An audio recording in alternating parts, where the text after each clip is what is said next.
Every single bit of nature motivates me to paint. And these white, delicate blooms, which gave me a pleasant surprise in the morning, were no exception. So today, let's paint some white flowers. In the previous video, I showed you how I painted this vibrant background. If you haven't visited it, then do so. I have mentioned its link in the description box. For the background, I used a bigger brush. For the flowers, let's use the smaller one. Now load the brush with white color on one side and magenta on the other. The brush that I have used for painting flowers is a flat one. Its number is 4. This way, make 5 to 6 petals for each flower. Remember, we don't have to mix the white and magenta color completely. So each time, take white on one side and magenta on the other side of the brush, so that we get these nice shades of magenta on the white. And this way, paint all the other flowers. For this painting, I have used an old saucer of mine as a palette. As you can see, the colors are over. Now, take white and magenta on fresh portions of the palette. Now you know how to load the brush. Let's paint few more flowers using the same technique. Instead of an old saucer, you can also use a ready-made palette. Ready-made palettes are available in a variety of materials like glass, wood, and acrylic. And if you don't want to go for ready-made palettes, then you can also use disposable party plates or dishes.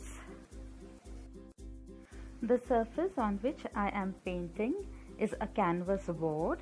You can also select a stretched canvas or a canvas sheet for the same.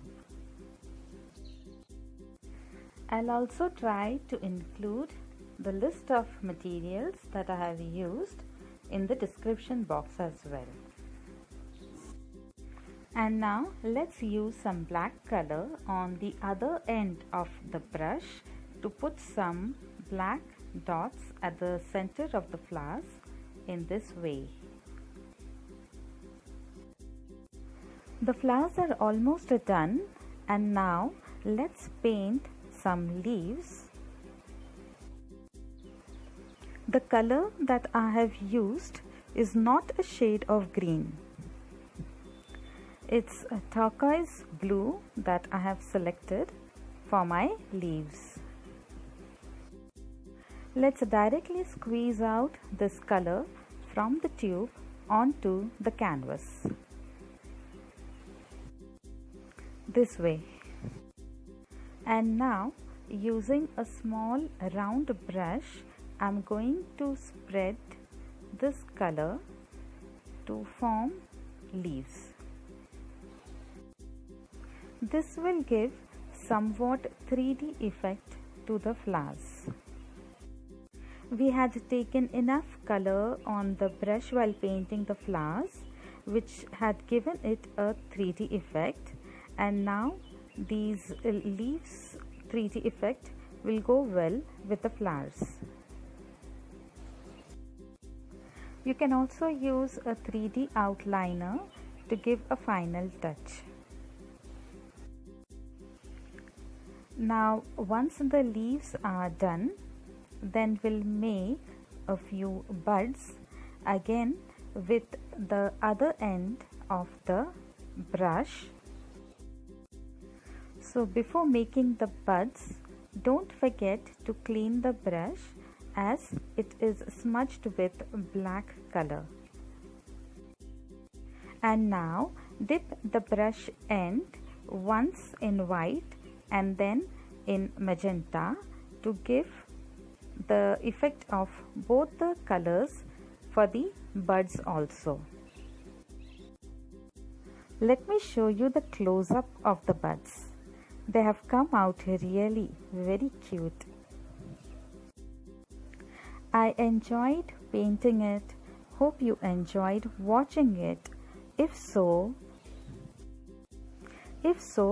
do give a thumbs up. Your likes stir smiles.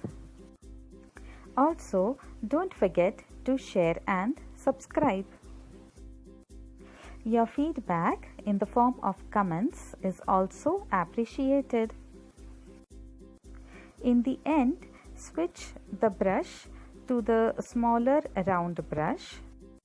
Again, use the other end of the round brush to put tiny dots in a tapering fashion. Try to use more white color on the magenta background. This is the round brush which I was talking about. Look at the nature around you and you'll get 1,000 reasons to paint. Hope you will press the bell icon to stay tuned with me. Till then, take care of yourself and the nature around you.